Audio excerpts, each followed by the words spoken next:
The House, please. Bismillahirrahmanirrahim. Thank you, Mr. Chairman.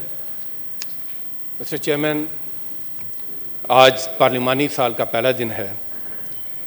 میں سب سے پہلے آپ کو دوبارہ چیئرمین منتخب ہونے پر مبارکباد پیش کرتا ہوں. آپ کا الیکشن اس بات کی گواہی ہے کہ ایوان کی غالب اکثریت دونوں سائڈز آف آئلز پہ جو ممبران ہیں، جس طریقے سے آپ نے پہلے بھی ہاؤس کو چلایا، سب کو ساتھ لے کر چلے، ہم امید رکھتے ہیں کہ آپ آئندہ بھی ہاؤس کو اسی جذبے کے ساتھ آگے لے کر چلیں گے.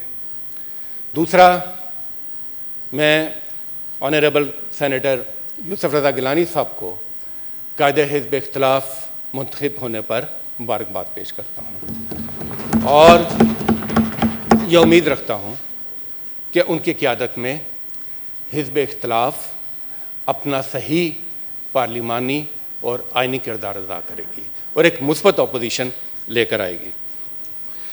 جناب چیئرمین، پارلیمانی نظام میں ایوان کی ایک خصوصی اہمیت ہوتی ہے. فلور آف دی ہاؤس کو ایک نہایت مقدس جگہ سمجھا جاتا ہے اور پاکستان میں کیونکہ بائی کیمرل سسٹم ہے، یہاں پر سینٹ کی جو خصوصی اہمیت ہے اس سے کوئی انکار نہیں کر سکتا. کیونکہ یہاں پر فیڈریٹنگ یونٹس ہیں تو as a house of federation یہ تمام صوبوں کی ایک نمائندہ آواز بن کر سامنے آتا ہے. جب کانسٹیٹیوشن بنا تو اس بات کو ذہن میں رکھا گیا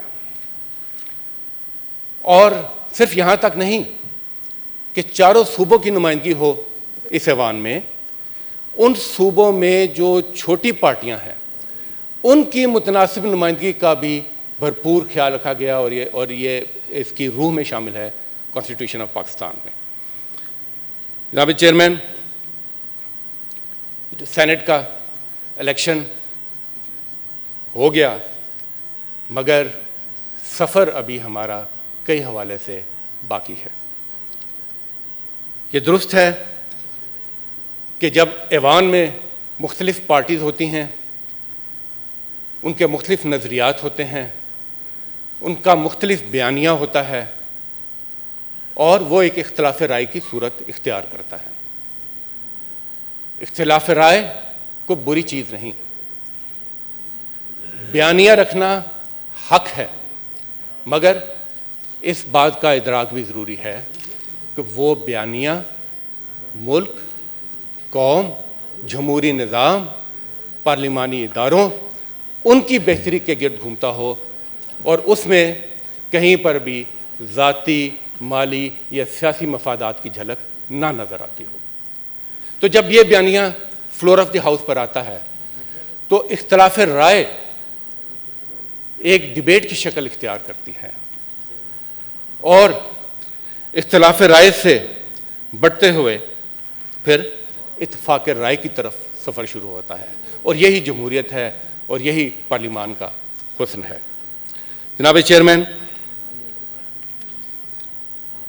یہاں پر ذکر ہوا ایک اتحاد کا جو پی ڈی ایم کے نام سے جانا جاتا تھا.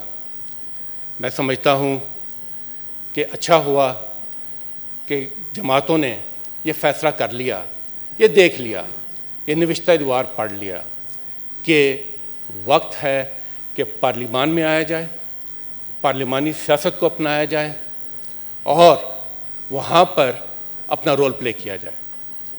جناب چیئرمین، احتجاج کی سیاست کر کے دیکھ لیا، سڑکیں ناپ کے بھی دیکھ لیا، مگر ایک بات طے ہے کہ پاکستان کے وزیر اعظم عمران خان جو پاکستان کے عوام کی تائید کے ساتھ ایک قومی ایجنڈے کے ساتھ یہاں پر ہے، کسی قسم کی بھی گیدڑ بھپکی ان کو ان کے جو مقصد ہے اس سے ہلا نہیں سکتی.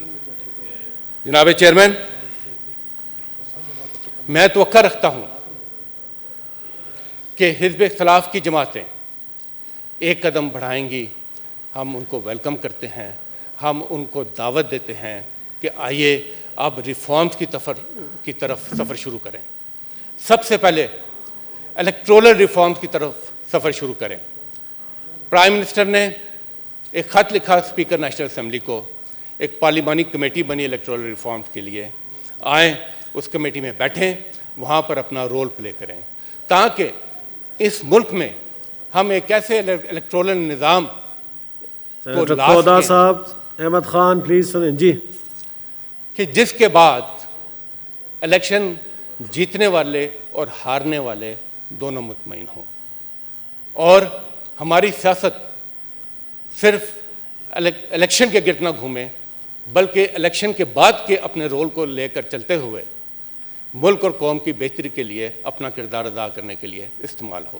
اسی طرح جوڈیشل ریفارمز وہ بھی کلیدی اہمیت کی حامل ہیں. ہم توقع رکھتے ہیں اور ہم پھر دعوت دیتے ہیں حزب اختلاف کی جماعتوں کو کہ آئیں جوڈیشل ریفارم میں بھی اپنا رول پلے کریں, تاکہ یہ نہ ہو کہ کوئی سپریم کورٹ پر دھاوا بول رہا ہو, کسی کو اگر کوئی فیصلہ پسند ہے تو واہ واہ مٹھائی, اور اگر فیصلہ پسند نہیں ہے تو ساری جوڈیشری خراب. جب تک کانفلکٹ ریزولوشن کے میکانزمز پر اعتماد نہیں ہوتا تو معاشرے میں کانفلکٹ ختم نہیں ہوتی. سپیریئر جوڈیشری سے لے کر لوور جوڈیشری تک ہمیں ریفارمز میں اپنا اپنا کردار ادا کرنا چاہیے.